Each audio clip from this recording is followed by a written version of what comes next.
More than 180 people have died in the brutal battle for control of Sudan.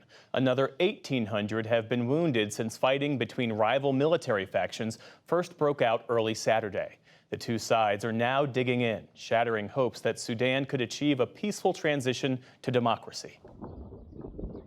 Plumes of smoke billowed above the Khartoum skyline as shelling and gunfire pounded the capital for a third straight day. The deadly struggle for power between rival military factions rages on.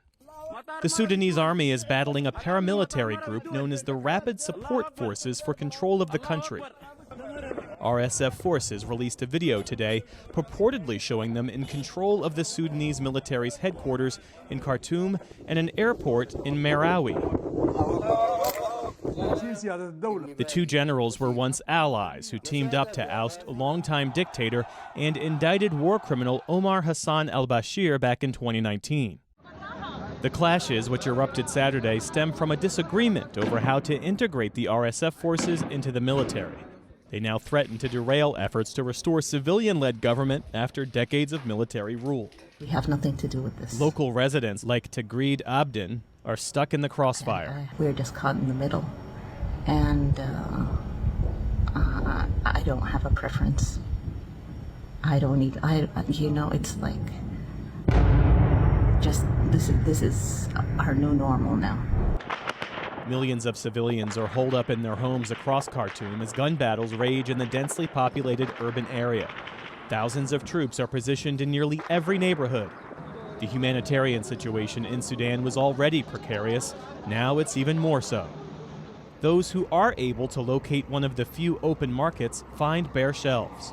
All the water, all milk, everything is empty here. People right now want food, medicine, shelter, electricity, but above all, they want peace and security. Special correspondent Naba Mohi is in Khartoum. There is electricity blackout. It's affecting everyone. Patients cannot go to hospitals. The hospitals are not operating very well, and also ambulances cannot go everywhere because of the violence in the street. So it's a catastrophic situation for everyone, for children, for women, for elderly people. At least 6 hospitals in Khartoum were also forced to shut down after either being damaged or threatened by the violence. I urge all those with influence. UN Secretary General Antonio Guterres urgently appealed for calm as the UN Security Council met in New York. The situation has already led to horrendous loss of life, including many civilians. Any further escalation could be devastating for the country and the region. The African Union and Arab League also held emergency meetings over the weekend. So far, their efforts to end the bloodshed have not been successful. For more on what has caused this upheaval and the prospects for ending the violence, we turn to Khulud Khair. She's a Sudanese policy and political analyst and is also the founding director of the Confluence Advisory, a Sudan-based policy think tank. Thank you for being with us. And we should say that you are in Sudan's capital city. What's it like right now in Khartoum? What are you seeing? What are you hearing from the people that you encounter? Well, there's a pretty constant soundtrack of different types of firepower and different types of gunfire. We're hearing from sort of small arms, small bullets, to heavy artillery, and even sort of bombs being dropped from planes. And this is the 3rd day running. So it's getting pretty desperate. We're hearing a lot from people who feel stranded. They haven't had electricity for some of them more than 36 hours. They're not able to access medicine or hospital care. And of course, we've heard of a large number of casualties and fatalities as well.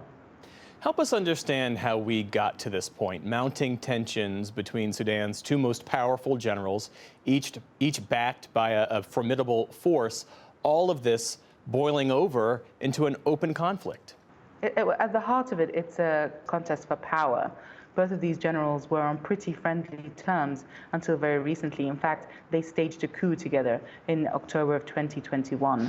But recently, their differences superseded their mutual desire to avoid accountability and to avoid having to reform their forces. And that pretty much happened around the time of a framework agreement December of last year. So over the past 4 months, we've been seeing this ratcheting up of tensions between them. They've brought in troops from all over the country into Khartoum. There's been lots of bellicose language from both of them. And in the end, one of them had to commit fully to an agreement which he didn't want to. And this precipitated this sort of exchange of firepower. Return to civilian rule was supposed to mark a new era in Sudan. How does this deadly violence affect that goal? Yeah, ironically, the very thing that the generals wanted to avoid, which is security sector reform of the ways in which they run their troops and their institutions, as well as accountability for crimes, particularly those committed on civilians. Those are the very things now that will be front and center after this confrontation in Khartoum. And that's because, in many ways, people are shocked and dismayed at how this political contest, which has always been fought in other parts of the country, is now being fought bang smack in the middle of the capital. U.S. Secretary of State Tony Blinken is calling for an immediate end to the hostilities in Sudan. He says he spoke with top diplomats from Saudi Arabia and the United Arab Emirates, two countries that have considerable interests in Sudan. What more can the international community do here? It's imperative that these countries don't just use their influence on the generals, but more importantly, their leverage.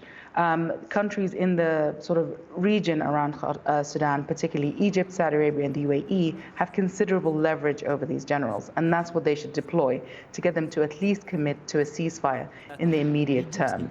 I think we have to question to what extent the international community, which has for quite a few months backed this very unpopular deal, that essentially allowed the generals to feel that they could have this kind of all-out war, or at least partially contributed to it. They have to question and rethink the way in which they engage with these generals, whom they have framed as reformers. And very clearly, anyone sitting in Khartoum or indeed Darfur today will tell you that these are not reformers, and they are very self-interested parties who want absolute power, and they should be treated as such in any future mediation. On that point, is there any resolution in sight? Judging by the language of both of these generals over the past few days, and we have to remember we're only on day 3 of this conflict, although I can tell you it feels like a lot longer. The language from both of them doesn't suggest that either one of them will give in voluntarily, or that they will voluntarily seek a ceasefire. It seems like this is an existential conflict for both of these generals, and that they will want to see it through to the end. Certainly, we're hearing of an uptick in activity by the Sudan Armed Forces, who have the advantage of an air force, which is why I'm not sure if you can hear, but behind me, but there are sounds of bombardments, which we have been hearing pretty much all over the past 48 hours. So I don't think that we're seeing even the zenith of this conflict yet, let alone its resolution. Khulud Khair joining us tonight from Sudan's capital city, Khartoum. Thank you for being with us. Thank you.